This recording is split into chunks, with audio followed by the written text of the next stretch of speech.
아멘. 오늘 두로의 운명이라고 제목을 붙여봤습니다. 그러니까 에머슨이라는 철학자는 이제 오늘날 인간의 마음을 괴롭게 하는 질병은 신념의 결핍이다 이렇게 말해서 신념의 결핍, 신념이 없는 것을 마음의 질병으로 보았다는 것이죠. 확고한 신념이 없으면 방향성이 없기 때문에 당연히 마음이 혼란스럽고 괴로움을 느끼게 되는 것입니다. 여러분 마음에 안고 있는 신념이 있으십니까? 여러분 마음속에 신념 있으십니까? 그 신념이 예수 그리스도에 대한 믿음이라면 그 확고한 신념이 여러분의 삶을 이끌고 갈 것입니다. 우리 인생은 자기 그 신념이 이끌고 가는 것입니다. 지금 어떤 상황에 있든지 그리스도와 함께 하고 있다면 그 시간은 낭비되고 있는 시간이 아니라 그 시간을 금쪽같이 아끼고 있는 것이기 때문에 그렇습니다. 시간을 허투루 흘러보내지 않는 것이죠. 시간은 누구에게나 동일하게 주어졌어요. 누구에게나 똑같이 주어졌지만 누구는 정말 25시간을 삽니다. 25시간을 사시는 우리 대통령님 계시지 않습니까? 하루가 25시간씩 사신대요. 시간은 누구에게나 동일하게 주어져 있지만 누구는 아끼는 삶을 살고 누구는 낭비하는 삶을 살아갑니다. 시간을 가장 잘 아끼는 방법은 그리스도 안에서 하나님의 뜻을 분별하며 사는 것입니다. 바울은 말합니다. 세상이 악하니까 세월을 아끼라. 이것이 지혜로운 삶이다 라고 말합니다. 우리 한마음교회 교회 가족은 모두 지혜롭게 살아갈 수 있기를 바랍니다. 재미있는 글이 하나 있어서 소개하고 가려고 합니다. 어떤 목사님이 어느 가정에 신방을 갔더랍니다. 그런데 막 갔는데 막 부부싸움을 하고 있어서 그냥 나올 수밖에 없었대요. 남편이 불신자였는데 남편은 목사님을 막 뒤따라오더니 그냥 돌아가니까 삿대질을 하며 그랬대요. 이봐 목사, 당신이 목사라면 우리 집사람 너네 교회 집사 교육 좀 똑바로 시켜 이렇게 소리를 쳤대요.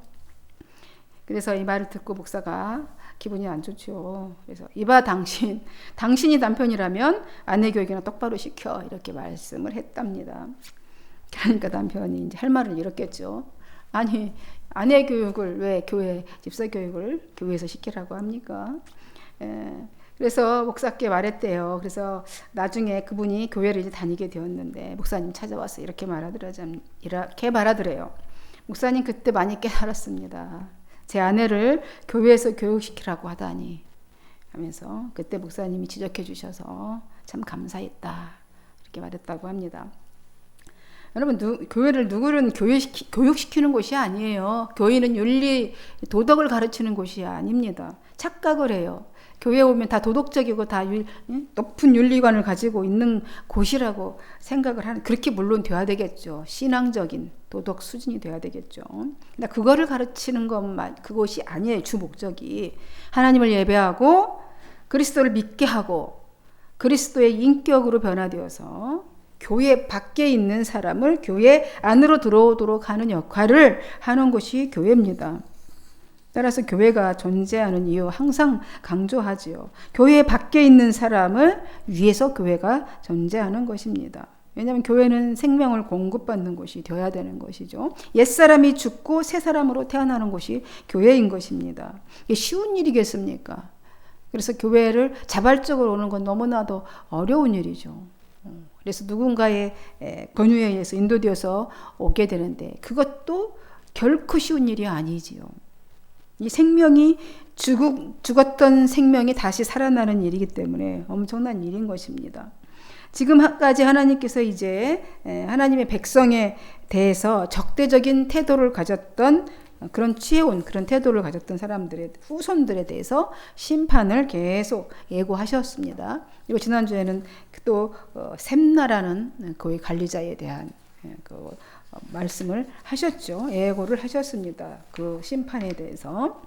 그런데 오늘 본문 계속 보니까 두로라는 나라와 교역하던 모든 민족, 모든 족속, 또 그와 같은 운명에 처하게 될 것이라고 오늘 경고하는 말씀인 것입니다. 오늘 23장은 이제 두로와 시돈에 대한 경고라고 하면서 말씀을 시작하고 있습니다. 이게 크게 오늘 23장을 살펴보니까 두 부분으로 나누어져 있습니다. 이 상반부 쪽에는 1절에서 14절까지인데 두로에 닥칠 재난, 두로의 그 굴욕, 또 두로 왕국의 붕괴 등 이렇게 멸망에 관한 말씀을 하고 있고, 그 하반부에는 15절에서 18절은 보니까 두로가 다시 재건되고 그 성읍의 궁극적인 회복을 말하고 있습니다. 이 두로는 어딘지 하도 많이 들어서 알죠. 두로 저 위에 있죠. 두로는 부유한 옛 도시로서 바다를 접하고 있어요. 지중해를 접하여 위치하고 있고, 그래서 그 지중해를 통하여서 어떻게 했겠습니까? 그 해변가로 쭉 거하는 그런 백성들, 민족들이 있었죠. 그런 나라들과 주로 이제 무역을 하면서 하고 있었던 나라입니다. 그러니까 가나안 땅 해변 쭉, 가나안 땅 쭉 해변, 북쪽, 이쪽으로 있죠. 바로 이쪽에 위치하고 있어요. 그래서 유명한 성읍, 고대 성읍 가운데 하나가 두로, 시돈입니다. 시돈, 또 아라도스 등. 그래서 그거를 베니게 지역 이렇게 나라를 이루었어요. 베니게라는 나라를 이루었고요. 그래서 BC 1100년 전에, 그러니까 한 전경쯤 시돈의 뒤를 이어서 이제 지중해권의 해상권 또 아니면 상권을 장악하는 이제 강대국이 되었어요. 두로가 그 지역이. 그러면서 번영을 이루었거든요. 이스라엘 역사적으로 보면 두로는 여호수아가 이제 가나안을 정복하고 좀 아셀 지파에게 그곳을 나눠주었던 곳이에요. 아셀 지파 땅에 소속되어 있는 땅이 두로입니다. 그래서 솔로몬이 이제 성전 건축할 때 재료와 기술을 또 거기에서 받은 적이 있죠. 공급받았습니다. 기술을 지원해 줬어요. 그 두로가. 그럼에도 불구하고 두로는 결국은 주전 331년에 알렉산더 대왕에 의해서 멸망을 당합니다. 왜냐하면 그 이유는 그렇게 강력한 강대국으로 이 상권과 이 해상권을 다 가지고 강대국으로 세워졌고 번영을 이뤘는데, 그렇게 결국은 알렉산더 대왕에 의해서 멸망하게 된 것은 왜요? 활발한 그 무역 활동을 통해서 얻게 된 부요, 엄청난 번성 때문에 교만해진 거죠. 교만해졌기 때문에 결국은 멸망했습니다. 영원 1000만 년 만년 갈 것 같지만 한 나라도 그렇게 존속된 세계 역사를 봐도 그런 민족도 그런 왕국도 없습니다. 하나님은 그냥 놔두지 않으셔요. 겸손한 자에게는 은혜를 베푸시지만 교만한 자에게는 경고와 채찍을 가하셔서 그 교만을 꺾으십니다. 오늘 1절에 보니까 이사야 선지자가 다시스의 베드라 슬피 울며 통곡하라고 외칩니다. 왜 슬피 울며 부르짖어야 하냐면요, 두로가 망해서 이제 황폐해져서 이제 들어가서 쉴 수 있는 집도 없대요. 보니까 집도 없고 들어가서 살 수 있는 집도 없고 황마에서 집도 없고 들어갈 곳도 없음이고, 그죠? 1절에 그렇게 기록하고 있습니다. 항구도 없고 그 소식이 이제 기띔 땅에서부터 전파되었기 때문이라는 것입니다. 이 말이 무슨 말입니까? 이제 배 타는 이 해상 무역을 하면 이 선원들이 왔다 갔다 하는데 저 구부르 섬이 보이죠? 기띔. 돈을 벌기 위해서 이제 갔을 거 아니에요, 선원들이. 이제 돈 벌기를 기대하면서 이렇게 와가지고 벌어서 이제 다시 돌아왔는데 이미 그 기띔에서 소문이 난 거죠. 그 두로 땅이 멸망 황폐하게 됐다는 소식을. 그러면서 이제 그 소문대로 딱 와보니까 그 모양이 돼서 황폐한 땅을 보고 통곡하며 슬피 울고 있다라는 것이죠. 부르짖는다는 것입니다. 그렇게 부르짖게 될 거라는 것이죠. 시돈 상인들 때문에 부자가 된 이제 해변 주민들, 이제 그 과거는 이제 수치거리가 자랑거리가 아니라 수치가 된다는 것이죠. 2절에 뭐라고 얘기합니까? 바다에 왕래하는 시돈 상인들로 말미암아 부유하게 된 너희 해변 주민들은 잠잠하라, 이렇게 합니다. 너희들도 이제 그렇게 같이 해상 무역해서 돈 벌었던 너희들, 그래서 부자가 됐던 너희 백성들 입 다물고 잠잠해라. 심판이 임할 것이니 과거에 그 화려했던 시절을 내세워서 자랑하지 말고 그 입 다물라. 그 입 다물라 말합니다. 지난날의 두로가 어떠했냐면요. 3절에 보니까 두로와 시돈의 선원들이 시올의 곡식 곧 나일의 추수를 큰 물로 수송하여 들였으니 열국의 시장이 되었도다. 지난날에 두로가 어떤 곳이었냐면 이집트가 어디예요? 저쪽이 나일이. 거기에서 엄청난 그 삼각지에서 나오는 정말 엄청난 곡식들, 지금도 뭐 이집트의 그 곡물들은 유명하잖아요. 그 애굽의 곡물들이 어떻게 됐다는 거예요? 그것들을 왕래하고 해서 거기가 국제시장이 된 거예요, 두로가. 그죠? 이 배를 이용해서 해상로를 통해서 그렇게 수입, 수출 거기 일어나니까 엄청난 곡물시장, 국제 곡물시장이 된 거죠. 바다로 그대로 이제 그로 인해서 이제 두로는 무백성들의 곡물시장이 되었는데 이제 시돈과 두로는 부끄럽게 된다라는 말인 거죠. 오늘 4절에 어떻게 부끄럽게 되냐면 바다가 시돈과 두로를 버리며 말하기를 이래요. 내가 너는 부끄러워할지어다 대저 바다 곧 바다의 요새가 말하기를 그렇죠. 나는 상고를 겪지 못하였으며 출산하지 못하였으며 청년을 양육하지도 못하였으며 처녀들을 양육하지도 못하였다 하였음이라. 그래서요 이제 시돈과 두로는 부끄럽게 되는데 내가 몸부림치며 해산하는 그런 고통을 겪은 적이 지금껏 없어서 자식 낳은 적도 없고 자녀를 양육한 적도 없고 뭐 이렇게 그렇게 부끄러운 일이잖아요. 고대시대에 자식을 양육한 적이 없고 낳지도 못하고 그렇다는 것은 부끄러움인 것이죠. 그렇게 될 것이다라는 거예요. 두로를 인격으로 이렇게 비유해가지고 황폐하게 된 상태를 말하는 겁니다. 그러니까 만약에 자녀를 양육한 적도 낳은 적도 없고 뭐 그렇게 되면 결혼한 적도 없고 그 집안은 결혼했어도 애가 없고 상고를 겪지 못했으면 풍비박산장 없는 거죠. 그 대가 끊기는 거잖아요. 그래서 수치, 여자가 애를 못 낳으면 그 시대 때는 엄청난 부끄러움이 수치였지 않습니까? 가장 큰 하늘에 내린 천벌이라고 생각을 했습니다. 애를 못 낳는 거. 그런 상태로 비유해서 말하는 거예요. 그 정도로 피폐하게, 황폐하게 된 상태가 될 거라는 거예요. 두로가 자녀를 낳고 키우지 못한다는 것. 해상 이제 지배력과 무역했던 이것을 다 상실한 거예요. 그동안에 자기가 누려왔던 이 모든 왕성했던 것들이 다 멸망된 상태가 되어버리는 것을 말하는 겁니다. 두로가 전에는 많은 식민지를 막 두고 이렇게 나라가 힘을 얻고 부강해지면 막 다른 나라들을 약한 나라들을 막 침범하고 간섭하고 그러잖아요. 내정 간섭하고.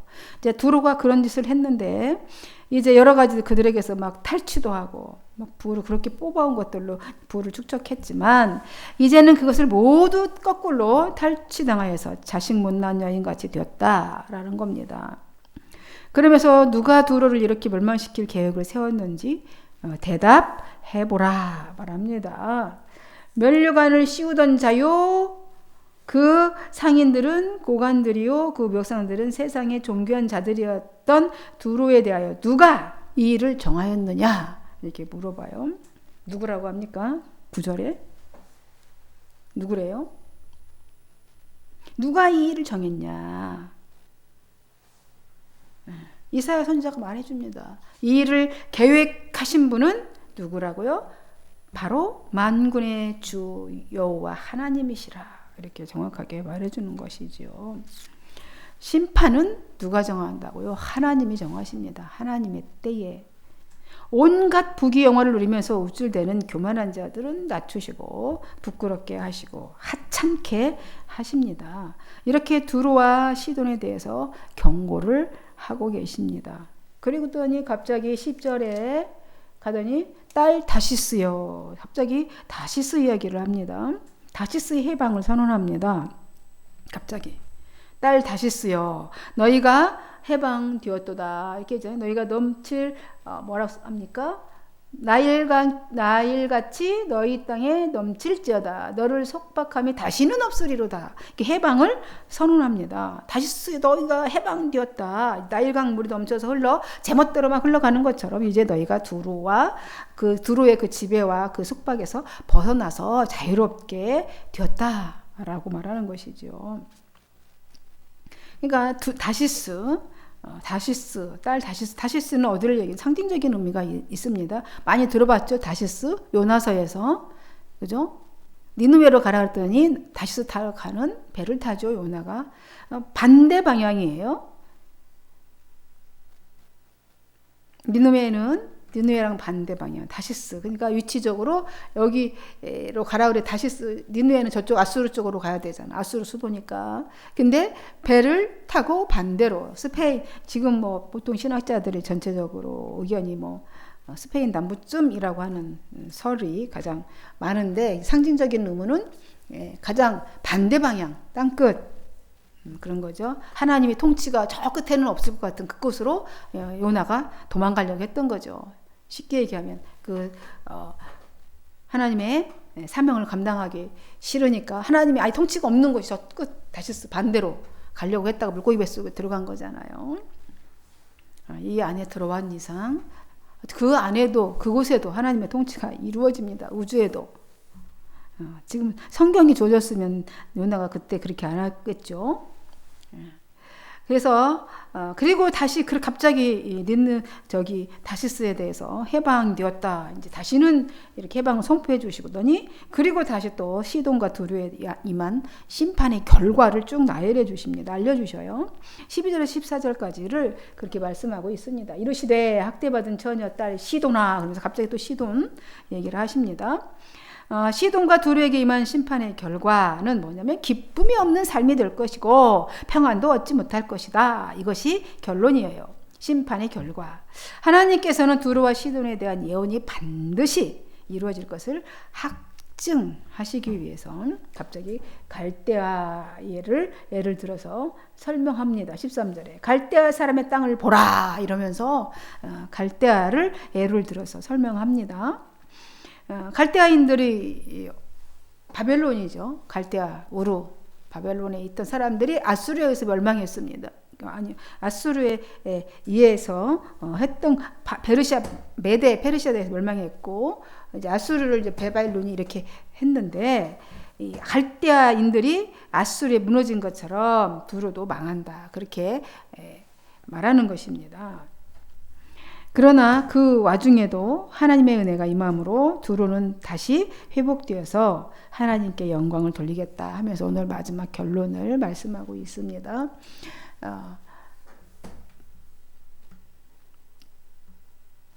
그러면서 다시 하나님께 영광을 돌리죠. 15절에서 18절까지 보시면 그날부터 두루가 한 왕의 연왕같이 70년 동안 잊어버린 바 되었다가 70년이 찬 후에는 두루는 기생의 노라같이 될 것이라. 잊어버린 바 되었던 너 음녀여 수금을 가지고 성읍에 두루 다니며 기묘한 곡조로 많은 노래를 불러서 너를 다시 기억하게 하라 하였느니라.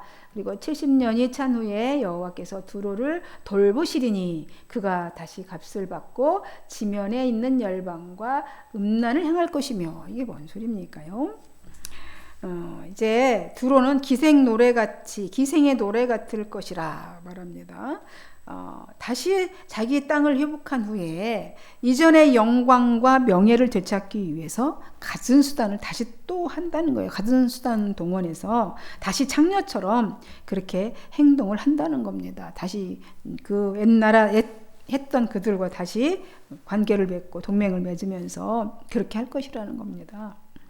가진 수단을 동원해서 기생이 남자를 마치 이게 표현하는 거죠. 은유적으로 표현하는 겁니다. 비유해서 기생이 남자들을 홀리려고 하는 그런 행위들처럼 주변국들의 이제 무역을 이렇게 하기 위해서 온갖 뭐 다 해서 그렇게 한다는 거예요. 음녀처럼 보시는 거죠. 그 행위를. 그래서 70년 동안 그렇게 한다는 거예요. 70년 후에. 한 왕의 연한처럼 너희가 그렇게 할 거다. 그러니까 고정되어 있는 것처럼 막 딱 70년이라는 것을 아주 못을 박습니다. 70년 동안 포로 생활 딱 했잖아요. 유대인들이 바벨론에. 그런 것처럼 70년간 잊어버린 바 되었다가 70년 후에 다시 회복시켜 주시겠다는 겁니다. 그러니까 유대인만이 하나님은 아니시죠. 이게 두로와 시돈에게도 하나님 말씀하십니다. 어떻게 회복시켜 주신다고요? 하나님께서 권고하시고 그들을 다시 축복하셔서 과거의 부귀와 권세를 다시 회복시켜 주십니다. 그런데 다시 그들은 전에 행했던 죄악을 다시 반복해서 완전히 그 죄악된 생활을 끊지 못하고 나쁜 행위들을 일삼는다는 것입니다. 이렇게 인간은 악에게 쉽게 무너집니다. 우리가 강하게 단호하게 서 있는 것 같아도 순식간에 이렇게 무너집니다. 여러분, 그래서 인간에게는 그래서 예수님이 필요한 것입니다. 왜 꼭 예수 그러느냐? 우리가 죄를 이길 힘이 없어요. 그래서 예수님이 필요한 거죠. 왜 죽어야만 했을까? 왜 예수님은 그래서 죽어야만 했습니다. 모든 순간에 주님이 우리는 필요해요. 늘 하루 일상을 돌아보면 그렇지 않습니까? 모든 순간순간이 정말 순간에 생각으로, 마음으로 순간적으로 죄를 짓게 되는 것을 보게 되잖아요. 저는 지금 이 순간에 너무 감사한 것은 성령께서 여전히 저를 그리스도 안에 있게 하신다는 겁니다. 그렇게 죄되고 악한 인간이어도 항상 그리스도 안에 있게 한다는 겁니다. 의의 옷을 입혀주셔서 아까 세례를 받은 우리는 다 그의 의의 옷을 입었다고 했잖아요. 말씀을 아까 암송했잖아요. 이게 그 안에 있게 하신다는 겁니다. 오늘 두로의 멸망과 회복을 살펴보면서 참 다행인 것은 회개하고 합당한 열매를 맺었다는 거예요. 오늘 마지막 절에 18절을 보면 그렇습니다. 18절 함께 읽겠습니다. 그 무역한 것과 이익을 거룩히 여호와께 돌리고 간직하거나 쌓아두지 아니하리니 그 무역한 것이 여호와 앞에 사는 자가 배불리 먹을 양식 잘 입을 옷감이 되리라. 마지막을 이렇게 마쳤어요. 두로가 무역을 재개하고 열심히 장사해서 벌어들였어. 많은 돈을 벌어들였는데 그것을 구별되어서 주님께 바쳐진다는 거예요. 하나님께 바쳐지고 그것이 주님의 것이 되고 또 그래서 두로는 그 많은 소득을 자신의 몫으로 간직하고 쌓을 수가 없게 되고 그 여호와 앞에 사는 자들에게 돌리게 될 것이다. 이렇게 말합니다. 열심히 돈 벌어서 하나님의 사람들에게 준다는 거예요. 먹고 옷 사입고 그렇게 할 수 있도록 해주신다는 겁니다. 그러면 하나님의 사람들이 그 돈으로 맛있는 음식 배불리 먹고 좋은 의복을 마음껏 입게 될 것이다. 이렇게 말합니다. 그게 어리석죠. 그죠? 열심히 자기에게 다시 하지 말라는 계속 반복 돈 벌어서 결국은 하나님 앞에 자기는 쌓아둘 수가 없게 되고 그렇게 만드는 것이죠. 하나님께서 그렇게 할 것이다. 열심히 온 예배들이 열심히 하나님의 뜻대로 살아가는 자들 결코 의인의 자식들은 걸식하는 것이 없다라고 성경에 분명히 말씀했습니다. 없고 좋은 의복. 여러분 두로는 하나님께 돌아와 자기의 상업을 통하여서 변화된 모습을 보여주었어요. 자신의 모든 것을 하나님께 드려서 하나님 백성에게 유익을 준 존재가 되었다는 겁니다. 결론이에요. 말씀 맺어요. 오늘 본문 말씀은 한마디로 정리하자면 두로는 세속적 부요와 교만으로 하나님의 징벌을 받을 것이지만 경고의 말씀이에요. 장차 돌이켜서 하나님을 찾게 된다라는 내용입니다. 이것이 두로의 운명이고요. 또한 하나님의 또한 은총이라는 것을 알게 됩니다. 오늘 두로에게 행하셨던 하나님의 의로운 심판과 회복 그리고 두로의 또 운명 또 하나님의 사람들의 축복 이런 것들을 보았습니다. 오늘 말씀을 통해서 살아계신 하나님께 내가 어떻게 그 앞에 살아야 되는지 모든 순간을 깨닫는 시간 되었으면 좋겠습니다. 기도하겠습니다. 하나님 아버지 오늘 두로의 운명이라는 제목으로 말씀 이사야서 23장 말씀을 함께 나눴습니다. 하나님께서 제할 것 제하여 버리시고 온전히 우리 심령에 박힐 말씀이 되게 하여 주셔서 그 말씀이 우리의 인생을 이끌어가도록 생명의 말씀이 되게 하옵소서. 오늘도 함께 하심을 찬양하고 감사드리며 예수님의 이름으로 기도하옵나이다.